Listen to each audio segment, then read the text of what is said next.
ಆಗಿ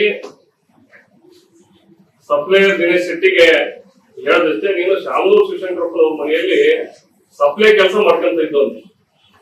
ನೀನು ಶಾಮನೂರು ಶಿವಶಂಕರಪ್ಪನವ್ರು ಏನೇನ್ ಸಪ್ಲೈ ಮಾಡಿದ್ರಿ, SS ಮಲ್ಲಿಕಾರ್ಜುನ್ ಅವ್ರು ಏನೇನ್ ಸಪ್ಲೈ ಮಾಡಿದ್ರಿ, ಯಾವ ರೀತಿ ನೀನು ಮುಂದೆ ಬಂದ್ರಿ, ನೀನ್ ಇಷ್ಟೆಲ್ಲ ಅಧಿಕಾರ ಅನುಭವಿಸಕ್ಕೆ ನಿನ್ನ ಸರ್ವಿಸ್ ಯಾವ ರೀತಿ ಇತ್ತು ಅನ್ನೋದನ್ನ ಇಡೀ ದಾವಣಗೆರೆ ಜನ ಹಾಗೂ ಕಾಂಗ್ರೆಸ್ ಮುಖಂಡರು ಇವತ್ತು ಮಾತಾಡ್ತಾರೆ. ಹಾಗಾಗಿ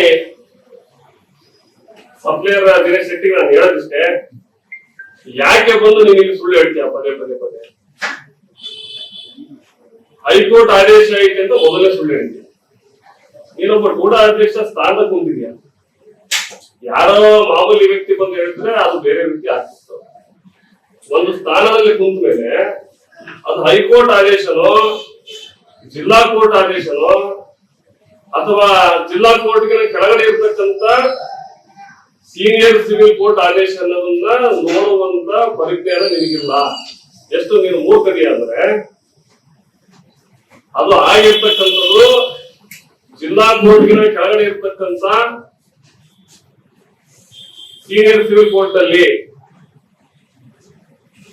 ಅದನ್ನ ತಂದು ನೀನು ಹೈಕೋರ್ಟ್ ಆದೇಶ ಇಟ್ಟು ನಾನು ಹಂಗ ಏಕನಿವೇಶನ ಮಾಡಿಕೊಟ್ಟೆ ಅಂತ ನೀನೇನ್ ಹೇಳ್ತೀಯಲ್ಲ. ಇವತ್ತು ನಿಮ್ಮ ಟೂಡಾದಲ್ಲೇ 13/2/1984 ಉದ್ಯಾನವನಕ್ಕೆ ಅನುಮೋದನೆ ಕೊಟ್ಟಿರೋದು.